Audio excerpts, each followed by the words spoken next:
Saryn is a Warframe that most players have been recommended throughout their time playing the game at least once.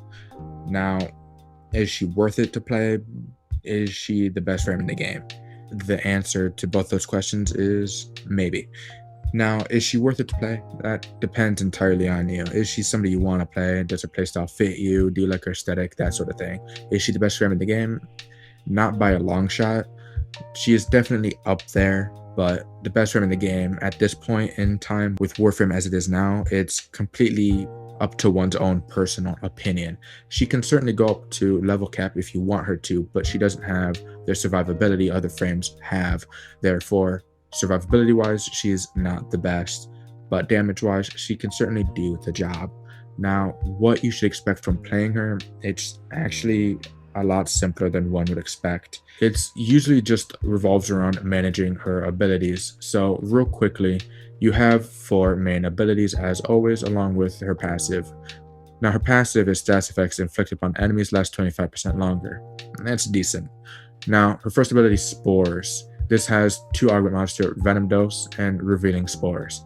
Now, usually revealing spores is considered situational at best, if not outright useless. While knowing where enemies are is nice and all, it's not as important as you might think. Meanwhile, Venom Dose, Spores, Augment, hold to cast will grant all allies within 15 meters an additional 100% corrosive damage to their attacks for 40 seconds. This is incredibly useful for you and your allies for damage, for armor stripping. It's amazing. Now, Spores ability itself inflict a target with a pox of corrosive spores, spread spores to nearby enemies by destroying them or killing their host. The longer the spore spread, its damage will increase. Essentially, this is an infinitely scaling ability. You might think that strength is the most important thing here, but actually it's range to make sure those spores spread to as many enemies as possible. You're going to want duration, obviously, just a little bit, but the most important thing will probably be range, then strength, then duration, depending on your build, of course. Molt. Molt has 1 augment. This is considered almost necessary for her. This is her survivability ability and augment mod. Molt augment. After casting Molt, Saryn regenerates 50 health per second for 10 seconds. Amazing to regenerate health. If you have your own form of survivability via a subsuming or your operator or you shield gating or something like that, you won't need this at all. But Molt, shedding her skin like a snake, Saryn leaves a decoy behind to draw fire from enemies. This also gives you a speed boost. Incredibly important to get away from damage as quick as possible. Survivability right here. Draw enemy aggro, run away. Toxic Lash. This is pretty much her main source of damage. While active, attacks deal an additional toxic damage. This effect is doubled for melee strikes, essentially meaning she becomes a melee-oriented frame. Instantly bursts spores when attacking inflicted enemies.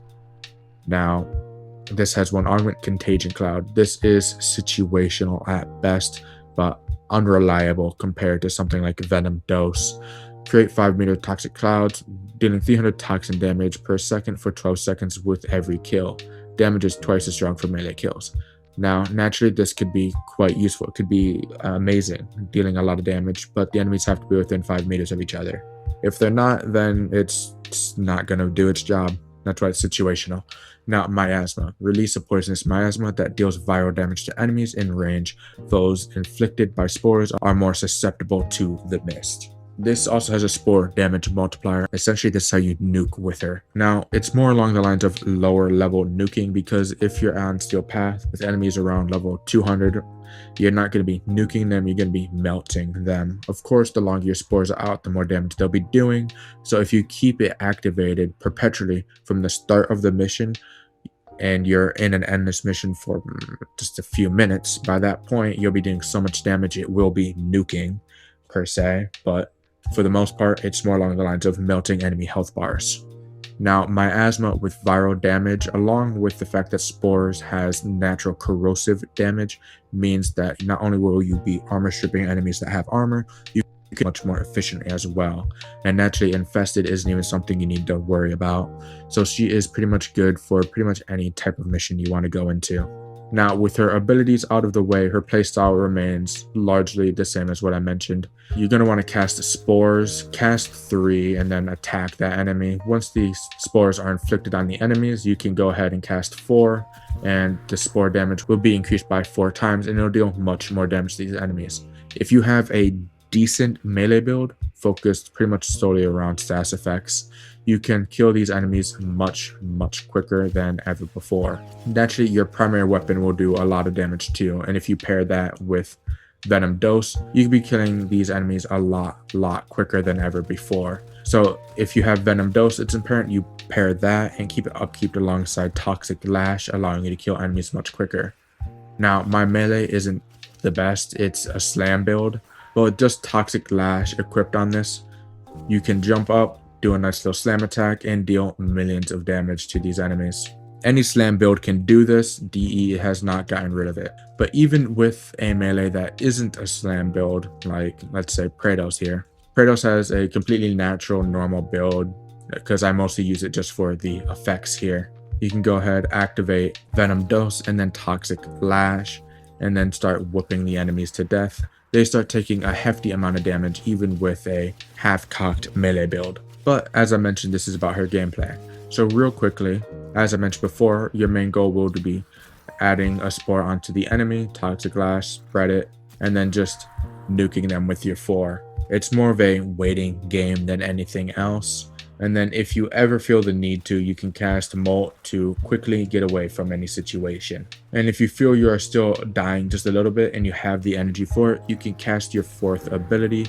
This will stagger the enemies, albeit briefly, but it acts as a little bit of crowd control, allowing you to put further distance between you and the enemies, potentially saving you from dying. Because as I mentioned, she herself does not have any form of survivability other than regenerative Molt, which is, while good, not the best. And that's pretty much just it. The thing to expect from her is spreading spores effectively, refreshing Toxic Lash to hopefully deal melee damage for the double effect, but if not, just shoot the enemies to death.